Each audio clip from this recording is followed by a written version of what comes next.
அதாவது என்னுடைய ஆக்ட் தான் எனக்கு ரியாக்ஷனாக திரும்பி வரும்.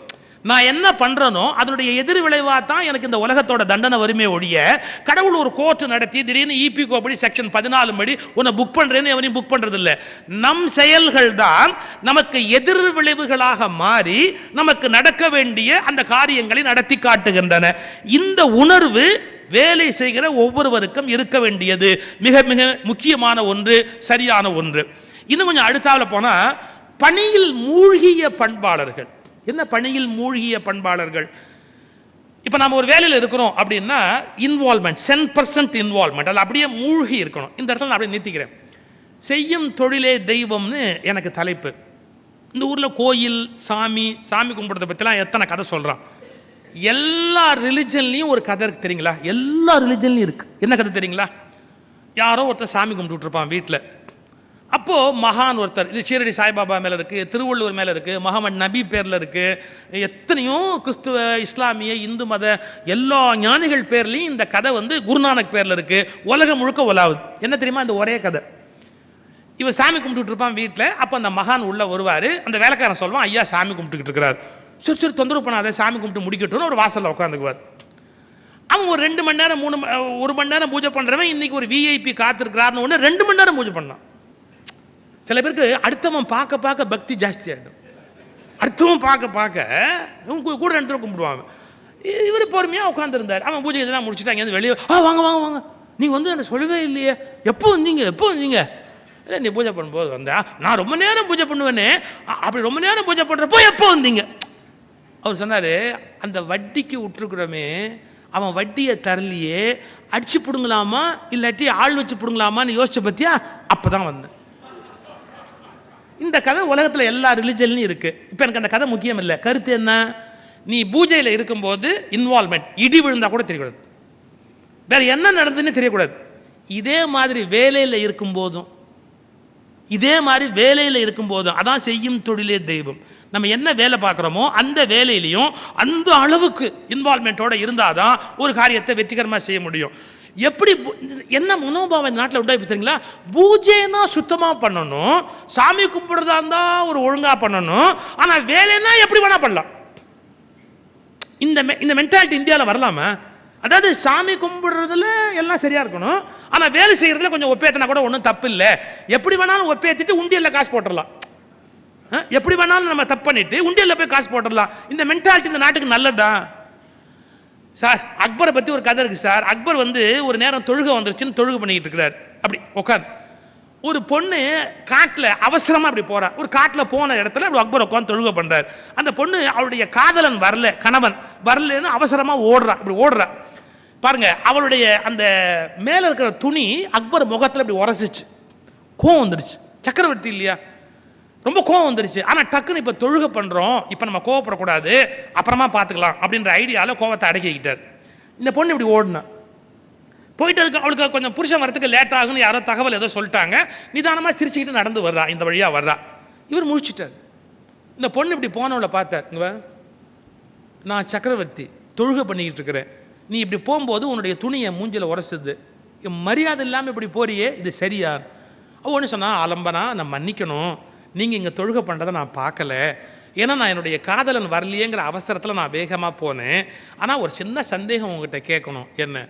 நான் சாதாரண என்னுடைய கணவனை தேடி போன போது இவ்வளோ பெரிய சக்கரவர்த்தி இருந்ததே எனக்கு தெரியலையே, நீங்கள் கடவுளை தேடி போன போது நான் நழுவில் போனது எப்படி உங்களுக்கு தெரிஞ்சது? நான் ஒரு ஆர்டினரி ஹியூமன் பீயிங், என் கணவன் வரலையேங்கிற ஏக்கத்தோட போகும்போது நீங்கள் இங்கே உட்காந்துக்கிறது என் கண்ணுக்கு தெரியல, நீங்கள் கடவுளையே தேடி போனீங்களே, அப்போ நான் இப்படி நடந்து போனது உங்களுக்கு எப்படி சரியாக தெரிஞ்சது? அப்போ இப்படி தான் நீங்கள் சாமி கும்பிடுவீங்களான்னு கேட்டேன். அக்பருடைய வாழ்க்கை வரலாற்றில் எழுதியிருக்கிறாராம், என்னை அதிகம் யோசிக்க வைத்த பெண். குறிப்பு எழுதுறாராம், அந்த பெண் என்னை அதிகம் யோசிக்க வைத்த பெண். ஏன்? நான் எவ்வளோ பெரிய தப்பு பண்ணிட்டேன், அவ்வளோ பனிஷ் பண்ணலை அவர் மனசு உறுத்துது. அப்போ என்னுடைய வழிபாடு தப்புன்னு தான் அர்த்தம். நீங்கள் வழிபாட்டில் இருக்கிற போது இவ்வளோ பர்ஃபெக்டாக இருக்கணும், ஒத்துக்கிறீங்கல்ல? இப்போ நான் சொல்கிறேன், வேலையில் இருக்கிற போது இப்படி பர்ஃபெக்டாக இருக்கிறோமா? நீங்கள் எவ்வளவு பொதுத்துறை நிறுவனங்களில் போய் பார்த்தா வெட்டி கதை, வீண் கதை, அரட்டை, யாரோடைய பேச்சு. நான் என்னுடைய கட்டுரையில் எழுதியிருந்தேன், இந்திய நாட்டில் மட்டும்தான் ஒரு அரசு அலுவலகத்தில் கூட அரசு வேலையில் ஒருவர் இருக்கிற போது இன்னொருவர் பக்கத்தில் வந்து நின்று கொண்டு ஷல என்று பேசுகிற அசிங்கமான காரியம் இந்திய அரசு அலுவலகங்களில் நீங்கள் பார்க்கக்கூடிய ஒன்று. எவனோ ஒருத்த பக்கத்தில் வந்து பேசிக்கிட்டு இருப்பான், இங்க வந்தவனை விட்டுட்டு அவன் பாட்டு பேசிக்கிட்டே இருப்பான், செல்போன்ல பேசிக்கிட்டே இருப்பான், எதிரில் இருக்கிறவனை கவனிக்க மாட்டான். என்ன கொடுமை இது சார்! இமிகிரேஷன் நடக்குது சார், இமிகிரேஷன் நடக்குது. இமிகிரேஷன் கவுண்டர்ல ஒருத்தரை எப்படி ஸ்க்ரூட்டனைஸ் பண்ணணும், அங்க ஒரு ஆபீசர் உட்கார்ந்துருக்கான், பக்கத்துல நின்று ஒருத்தர் என்னமோ பேசிக்கிட்டே இருக்கான், தொண பேசிக்கிட்டே இருக்கிறான். அது பேசுற இடமா அது? ஒரு அலுவல் நேரம் இல்லையா? ஒன்னு புரிஞ்சுக்கங்க, அலுவலகமே ஆலயம், வேலையே வேள்வி என்ற எண்ணம் வந்தால்தான் இந்த நாடு மிகப்பெரிய வளர்ச்சியை அடைய முடியும். அலுவலகமே ஆலயம், வேலையே வேள்வி. சார், வாவு சிதம்பரம் பிள்ளை செக்கெழுத்தார் நமக்கு தெரியும் இல்லையா? அவர் ஏன் செக்கெழுத்தார்னு அவருக்கா தெரியுமா? என்னுடைய நண்பர் ராஜாராம்னு ஒரு மிகச்சிறந்த பேச்சாளர், பேச்சாளர்கள தரமான ஒரு பேச்சாளர் ராஜாராம். அவர் அந்த செய்தி சொன்னப்போ நான் அப்படியே அழுதுட்டேன். சிறைச்சாலைக்கு உள்ளே உட்காந்து வாவு சிதம்பரம் பிள்ளை திருவாசகம் படிச்சுக்கிட்டு இருக்கிறார். அவருக்கு தினம் காலையில் திருவாசகம் அப்படியே கண்ணில் தண்ணி வரும்படியா அப்படியே சொல்லிக்கிட்டே இருப்பார், உருகி சொல்லிக்கிட்டு இருக்கிறார் வாவு சிதம்பரம் பிள்ளை. அப்போ சிறைத்துறையினுடைய தலைவர், அந்த சிறை கண்காணிப்பாளர், ஜெயில் சூப்பரண்ட், அவர் அழைச்சிக்கிட்டு அந்த ஜெயில் வாசலில் வந்து நிற்கிறார். சிதம்பரம் சிதம்பரம் கூப்பிடுறான். அவருக்கு காது கேட்கல. ஏன் கேட்கல? அவர் சிவபெருமான்ட்ட லயிச்சு திருவாசகத்தை உருகிக்கிட்டு இருக்கிறதால இவன் கூப்பிட்டது காதலியே விழல. அவர் ஜெயிலுக்குள்ள அப்படியே திருவாசகம் பாடிக்கிட்டே இருக்கிறார். உடனே இவன் கதவை திறந்து உள்ள போய் கொத்தா அப்படியே அவரை பிடிச்சி தூக்கி கொண்டாந்து இவர் எதிர்த்தாப்புல நிறுத்திட்டு, இவ்வளவு பெரிய சிறைத்துறை தலைவர் வந்திருக்கிறாரு, நீ என்ன காதல் விழாத மாதிரி அங்க உட்கார்ந்துருக்கிற அப்படின்னு. சிதம்பரம் பிள்ளை நயமா பேசி பழக்கப்பட்டவர். அவர் சொன்னாரு, இவரை விட பெரிய அதிகாரியோடு பேசி கொண்டிருந்தேன். கடவுளை எப்படி சொல்றாரு பாருங்க, இவரை விட பெரிய அதிகாரியோடு பேசிக் கொண்டிருந்தேன். இந்த வார்த்தை அவனுக்கு பிடிக்கல சார். என்னை விட பெரிய அதிகாரி எவன்டா இருக்கான்? என்னை விட பெரிய அதிகாரி எவன்டா இருக்கான்? இவன் ரொம்ப திமிர் பிடிச்சவன்டா. இவனை மனுஷன் மாதிரி நடத்தாதீங்க, மாடு மாதிரி நடத்துங்க. அந்த அதிகாரி போட்ட உத்தரவா, இவனை மனுஷன் மாதிரி நடத்தாதீங்க, மாடு மாதிரி நடத்துங்க அப்படின்னு சொல்லிட்டு போனதால செக்கிழுக்க வச்சாங்க. திருவாசகத்தை உருகி சொன்னதால செக்கிழுத்தார். மறந்துடாதீங்க, திருவாசகத்தை உருகி சொன்னதால சிதம்பரம் பிள்ளை செக்கெழுத்தார். இது பெருசு இல்ல. அதே சிதம்பரம் பிள்ளை பாம்பேக்கு கப்பல் வாங்க போறாரு, தொழில் செய்யறதுக்காக, இது நாட்டை முன்னேற்றுவதற்காக பாம்பேக்கு கப்பல் வாங்க போறாரு. மகன் உலகநாதனுக்கு உடம்பு சரியில்லைன்னு கடிதம் போகுது. அவர் என்ன சொல்றாரு, இந்த உலகநாதனை பார்ப்பேனா, இந்தியா முழுவதும் இருக்கிற உலகநாதனை நான் பார்ப்பேனா, நான் யாருக்காக பார்ப்பேன்? சரி, நான் வந்த வேலை கப்பல் வாங்குவது. அந்த உலகநாதன் இருந்தாலும் செத்தாலும் எனக்கு கவலை இல்லை. கப்பல் வாங்காமல் நான் ஊருக்கு திரும்ப மாட்டேன். கப்பல் வாங்காமல் நான் போவதாக இருந்தால் என் பிணம்தான் கடலில் போகுமே ஒழிய நான் போக முடியாது என்று பிள்ளையை பற்றி கவலைப்படாமல் தன் வேலையையும் பார்த்தார் சிதம்பரம் பிள்ளை.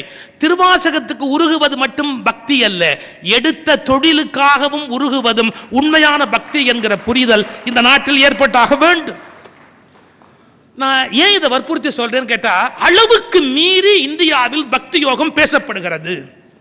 நான் முற்றிலுமாக அதை சகித்துக் கொள்ள முடியாத ஒரு கோபத்தில் இருக்கிறேன்.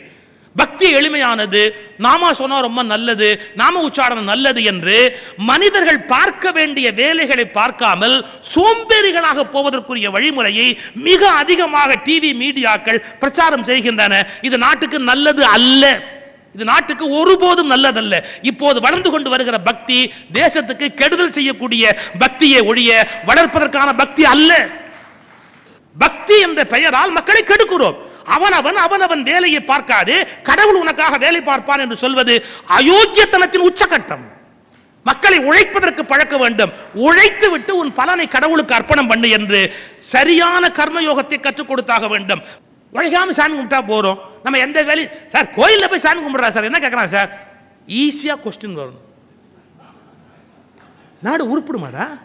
ஈஸியா கொஸ்டின் வந்துட்டா நாடு உருப்பிடுமா? எங்கேயாவது கஷ்டமா கொஸ்டின் வந்து நீ அறிவாளியா இருந்தா தான் நீ படிச்சுட்டு பாஸ் பண்ணி வந்து இந்த நாட்டுக்கு நல்லது பண்ண முடியும். அதை விட்டு ஈஸியா கொஸ்டின் வரணும் அப்படின்னா ஒரு போய் சாமி கும்பிடுறான். பாம்பே எப்படியாவது இந்தியாவுடைய தலைநகராக ஆக்கிது, பாம்பே இந்தியாவுடைய தலைநகராக ஆக்கிது.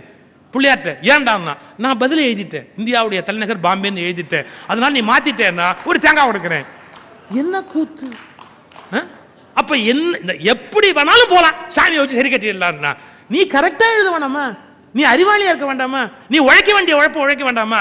நான் பக்தி உலகத்தை கேலி பண்றேன்னு நினைக்காதீங்க. பக்தியின் நான் சொல்ற அந்த வார்த்தையை சரியா குறிச்சுக்கங்க. இங்கு தத்துவங்கள் எல்லாம் சரியாகத்தான் இருக்கின்றன, தலைவர்கள் தான் சரியாக இல்லை.